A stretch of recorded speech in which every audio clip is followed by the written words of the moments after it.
یہ سٹوری میرے ساتھ خود پیش آیا تھا جب میں میرا دوست اور اس کی فیملی سیر کے لیے ہنزا گئی تھی۔ رات کا دوسرا پہرہ ختم ہونے کو تھا۔ ہم ناران سے 12-13 گھنٹے کا سفر کر کے علی آباد پہنچی، جو کہ ہنزا کا ایک پرسکون اور پہاڑوں سے گھرا ہوا علاقہ ہے۔ چونکہ ہنزا کے لوگ صرف دن میں کام کرتے ہیں اور وہاں سردی بھی انتہا کی ہوتی ہے، جس کی وجہ سے وہاں بہت سناٹا اور وحشت پھیلی ہوئی تھی۔ ہیلو ایوری ون، آج کی یہ سٹوری بہت امپورٹنٹ ہونے جا رہی ہے۔ آج میں نے آپ دوستوں کے ساتھ ایک ایسا سٹوری شیئر کرنا ہے جو آئی تھنک یہ ہر کسی کے ساتھ پیش آیا ہوگا یا ہر کسی کے ساتھ پیش آ سکتا ہے۔ یہ سٹوری میرے ایک دوست نے مجھے سینڈ کی ہے۔ اس کے علاوہ میں اس چینل پر horror, mysterious, creepy and historical real stories upload کرتا ہوں۔ سو اگر آپ بھی اپنا کوئی سٹوری ہمارے ساتھ شیئر کروانا چاہتے ہیں تو میں نے نیچے ڈسکرپشن میں اپنا واٹس ایپ نمبر دیا ہے، ڈائریکٹ اسی نمبر کو یوز کر کے آپ اپنا سٹوری ہمارے ساتھ شیئر کر سکتے ہیں اور اب اپنی سٹوری کو آگے بڑھانے کی کوشش کرتے ہیں، جس کی وجہ سے وہاں بہت سناٹا اور وحشت پھیلی ہوئی تھی اور اسی وجہ سے ہمیں کمرہ تلاش کرنے میں، یعنی ہمیں رومز کو تلاش کرنے میں کافی دشواری ہوئی اور کافی گھومنے پھرنے کے بعد بھی ہمیں ہوٹل پسند نہیں آ رہا تھا۔ گھومتے گھومتے ہم ایک چھوٹے ہوٹل پر پہنچ گئے جس میں سبھی لوگ سو گئی تھی، تو ہم نے اونچی آوازیں دی۔ اس کے بعد ایک لڑکا اٹھ گیا اور ہمیں کمرے دکھائے اور اس کے بعد وہ کمرے ہمیں بہت پسند آئے۔ سامان رکھنے کے بعد ہم اپنے اپنے کمروں میں چلے گئے۔ جب میں اپنے روم میں آیا تو مجھے ایسا احساس ہوا جیسا کھڑکی سے کوئی مجھے دیکھ رہا ہے، بٹ جب میں نے باہر دیکھا تو وہاں کوئی بھی نہیں تھا۔ میں نے دیواروں کے پردے ٹھیک کیے اور باہر آ کر اپنے دوست کا انتظار کرنے لگا تاکہ وہ آ جائے اور اس کے بعد ہم بازار چلے جائے کچھ کھانے وغیرہ لینے کے لیے۔ اور اسی دوران مجھے ایسا احساس ہوا کہ کوئی میرے بالکل قریب کھڑا ہوا ہے اور مجھے دیکھ رہا ہے۔ میں نے ادھر ادھر اچھی طرح دیکھ لیا بٹ وہاں کوئی بھی موجود نہیں تھا، تو میں نے اسے اپنا وہم ہی سمجھ لیا اور اس کے بعد میرا دوست آ گیا اور ہم کھانا وغیرہ لینے کے لیے بازار چلے گئے۔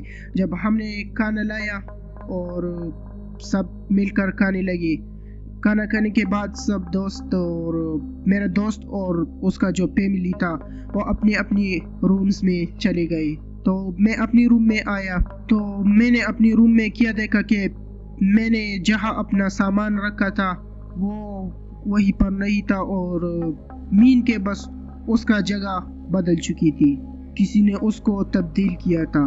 میں اسی دوران سوچ رہا تھا کہ آئی تھنک یہ کام اس ہوٹل کے کچھ نوکروں کا ہوگا، بٹ اسی دوران اچانک سے دروازہ کھٹکھٹانے کی آواز آئی۔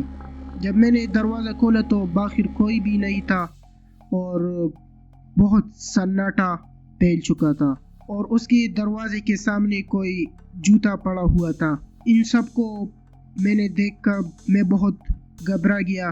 اس کے بعد جب میں نے دوسری طرف دیکھ لیا تو میرے کمرے کے بالکل سامنے دوسری کمرے میں بتیاں جل رہی تھی، تو میں اس کمرے کے پاس گیا اور دروازہ بہت کھٹکھٹایا بٹ کوئی اس روم سے نہیں نکلا۔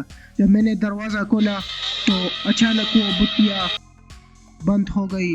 میں بہت ڈر گیا اور وہاں سے تیز اپنی روم کی طرف آنے لگا کہ اچانک میری نظر باہر صحن پر پڑ گئی اور میں نے وہاں ایک مارخور اور اس کے ساتھ ایک بلی دیکھی۔ اسی کو دیکھ کر میں بہت ڈر گیا اور اپنے دوست کو بلایا۔ جب میرا دوست آیا تو وہاں نہ بتیاں جل رہی تھی، نہ جوتا تھا، کچھ بھی نہیں تھا، سب کچھ غائب ہو گیا۔ تو میرے دوست نے مجھے تسلی دی اور میرے کو کہا کہ میں آپ کے ساتھ آپ کے روم میں سوتا ہوں، تو میں نے یہ مناسب نہیں سمجھا اور انہیں رخصت کر کے میں اپنے روم میں واپس آیا۔ جب میں سوچ رہا تھا تو اسی دوران میرے کو ایسا احساس ہوا کہ کوئی میری روم کے اندر آیا ہے اور میرے بالکل پاس کھڑا ہوا ہے۔ اور میرے سر پر ہاتھ پھیر رہا ہے اور مجھے دبا رہا ہے۔ تھکاوٹ ہونے کے بعد مجھے کافی سکون آیا، بٹ ڈر بھی بہت زیادہ لگ رہا تھا۔ جیسے تیسے میں نے وہ رات گزاری اور پھر جب صبح ہو گیا اور میں نے ہوٹل کے مزدوروں سے سب کچھ تفصیلاً پوچھ لیا، اسی بات کو انہوں نے نظر انداز کیا اور انہوں نے یہ بتایا کہ یہاں ایسا کچھ بھی نہیں ہے، یہ صرف آپ کا وہم ہے، اور ہم یہاں کئی سالوں سے رہتے ہیں، یہاں مہمان آتے رہتے ہیں۔ اس کے ساتھ یا ہمارے ساتھ تو ایسا کوئی معاملہ پیش نہیں آیا تھا، چونکہ سردی کا موسم تھا اور سیاح سردی میں بہت کم جاتے ہیں ٹھنڈی جگہ پر، اسی وجہ سے ان کا جو ہوٹل تھا ان میں زیادہ سیاح نہیں آتے تھے۔ پھر جب میں نے سامان کا پوچھا تو انہوں نے بتایا کہ یہ اسی کا کام ہے، یعنی یہ نوکروں کا کام تھا۔ تبھی میں نے سارے نوکروں کو منع کر دیا کہ وہ میرے روم میں نہ آئے، لیکن میں تو اس بتیا، جوتی اور دروازہ کٹکھٹانے کی معاملہ کیسے بھول سکتا تھا۔ خیر ہم نے دن گزارا اور جب رات ہو گئی تو میں اپنے روم میں آیا۔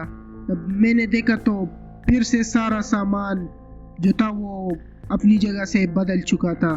تبھی اسی دوران مجھے کافی غصہ بھی آیا اور میں بہت حیران بھی ہو گیا کہ میرے منع کرنے کے باوجود بھی وہ نوکر میرے کمرے میں کیوں آ گئے۔ چونکہ رات ہو چکی تھی تو میں نے سوچا کہ جب صبح ہو جائے گا تو میں ان سے پوچھوں گا کہ آپ میرے کمرے میں کیوں آئے تھے۔ رات میں پھر کسی نے دروازہ کٹکھٹایا، مجھے کافی ڈر لگ رہا تھا، تو جب میں نے دروازہ کھولا تو وہی سناٹا اور وحشت پھیلی ہوئی تھی اور وہ اسی کمرے میں پھر سے بتیاں جل رہی تھی۔ تو میرے کو بہت ڈر آیا اور ڈر کی وجہ سے میرے سانس بھی رکنے لگے اور میرا جو حلق ہے وہ بہت خشک ہو گیا۔ بٹ میں نے ڈائریکٹ دروازہ بند کر دیا اور کچھ دیر بعد مجھے ایسا احساس ہوا کہ کوئی میرے روم میں اندر آیا ہے، اور اسی ڈر کی وجہ سے میں لیٹ گیا اور سونے کی کوشش کی۔ مجھے ایسا لگ رہا تھا کہ آئی تھنک یہ رات میری آخری رات ہوگی۔ جب صبح ہوا تو میں نے نوکرے سے پوچھا کہ بھائی آپ لوگ میرے روم میں کیوں آئے تھے، اور وہ بھی میں نے آپ کو منع کیا تھا پھر بھی آپ لوگ میری روم میں آئے۔ تو انہوں نے بات کو نظر انداز کرنے کی بہت کوشش کی، بٹ میں بھی بہت ضدی تھا۔ تبھی انہوں نے بات بتائی کہ یہاں ایک روحانی مخلوق رہتی ہے جو کہ اس کے مطابق کبھی اس زمین کی مالکن ہوا کرتی تھی، لیکن وہ کسی کو پریشان نہیں کرتی اور نیک روح ہے، اور وہ بہت کم آیا ہوتی ہے، اور سیاح نہ ہونے کی وجہ سے انہوں نے میرے ساتھ جھوٹ بولا تھا۔ پھر ہم نے وہاں سے جانے میں ہی بہتری سمجھی، چونکہ حمزہ کے لوگ تو بہت مہمان نواز اور خوش طبیعت ہوتے ہیں، تو میرے خیال میں وہ مہمان نواز روح تھی جو آنے والی سیاحوں کا خیال رکھتی تھی، لیکن کبھی کبھی مجھے وہ وہم بھی لگتا تھا۔ یہ تھی آج کی ہماری چھوٹی سی ویڈیو۔ اگر اچھی لگی ہو تو ایک لائک ضرور دیجیے، اور اگر آپ کے ساتھ کوئی ایسا واقعہ پیش آیا ہو تو کمنٹ میں ضرور بتائیں۔ اس کے علاوہ اگر آپ بھی اپنا کوئی سٹوری ہمارے ساتھ شیئر کروانا چاہتے ہیں تو میں نے نیچے ڈسکرپشن میں اپنا واٹس ایپ نمبر دیا ہے، ڈائریکٹ اسی نمبر کو یوز کر کے آپ اپنا سٹوری مجھے انگلش میں یا اردو میں شیئر کر سکتے ہو۔ ملیں گے نیکسٹ ویڈیو میں، تب تک کے لیے گڈ بائے۔